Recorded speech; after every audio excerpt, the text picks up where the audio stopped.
Hello everyone and welcome back to Destiny. Age of Triumph is only a few days away. We will soon be able to jump in, collect brand new gear with new ornaments, and of course, those exotic adept weapons. In this video, I want to take a closer look at all 16 of the exotic adept weapons, and all of the new raid gear complete with their new ornaments, and a set of brand new high-res images released by Activision. There are a ton of images to go through, so let's jump in.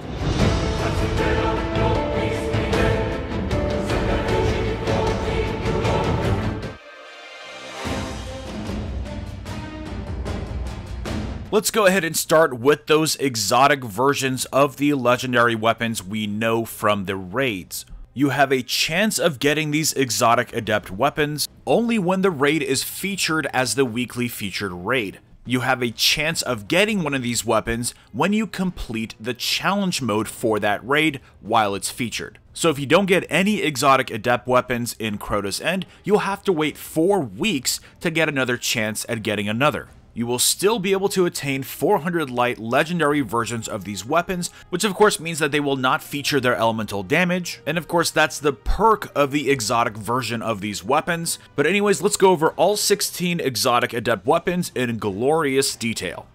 Starting with the exotic adept weapons attainable through Crota's End, we start with Abyss Defiant Adept that has solar damage. You're going to want to use this to melt through all of those Hive Wizards in the raid. Next up we have Oversoul Edict Adept that features arc damage and has a perk of full auto. Next up we have Fang of Irute Adept that features arc damage and was probably my favorite weapon of the Crota's End set. And finally for Crota's End we have the Word of Crota with void damage. Next up, let's take a look at the Vault of Glass exotic adept weapons, starting with Atheon's Epilogue Adept, which is an auto rifle with void damage. This thing is a bullet hose and absolutely fun to wield, so I'm looking forward to this myself. Next up we have Praedyth's Timepiece Adept, which is a pulse rifle with arc damage. This is the only raid weapon that has still eluded me. I have never gotten a Praedyth's Timepiece, so I'm particularly looking forward to getting this one. Next up is a weapon that is near and dear to my heart, and I'm very excited for the Adept version, and that is of course the Vision of Confluence Adept with solar damage. It features full auto and Zen Moment, and it hits like a truck. I will scream like a little girl if I get this in my first Vault of Glass challenge. And finally, we have the return of the second most infamous weapon in all of Destiny, second to Gjallarhorn, and that is the return of the Fatebringer with Fatebringer Adept, which is a hand cannon with arc damage, Firefly, and Outlaw. Now, moving on to King's Fall weapons, these are actually the adept weapons that we don't know the elements for yet, since they didn't have them originally.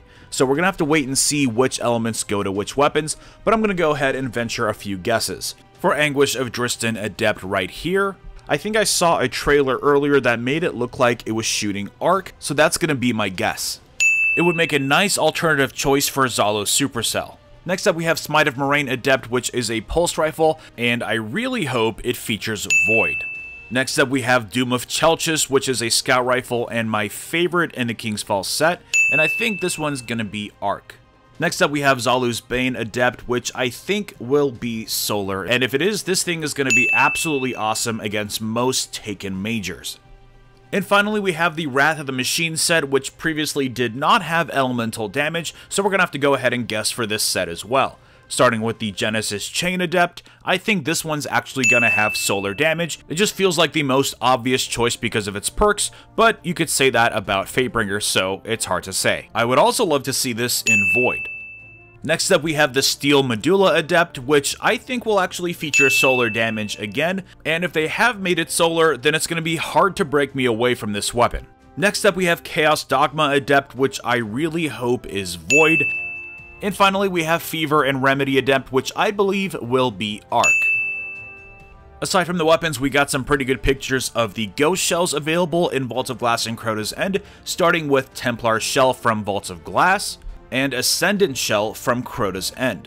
Moving on, we got some pretty good high-res images of all of the raid gear in their new ornaments, including a brand new Vault of Glass set, which was previously originally designated as a hard mode set, but was never released. So stick around if you want to check that out. Aside from that, I'm very excited for these new exotic adept weapons, and Tuesday can't come soon enough. Remember, the featured raid on Tuesday will be Crota's End, and from the looks of things, some of the encounters may have been a little tweaked, so be prepared for some surprises. Anyways, I will of course be posting first impressions of the new weapons, along with guides for the raids and their challenge modes, so be sure to subscribe to the channel and turn on notifications so you'll be alerted as soon as I post. Also, be sure to drop a like if you are enjoying these videos, they really do make all the difference, and I will see you all next time.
and it turns out we have a possible leak for the first official poster for Destiny 2 that confirms the title, of course, its release date, and gives us a glimpse at some of the items and armor that we can expect in the game.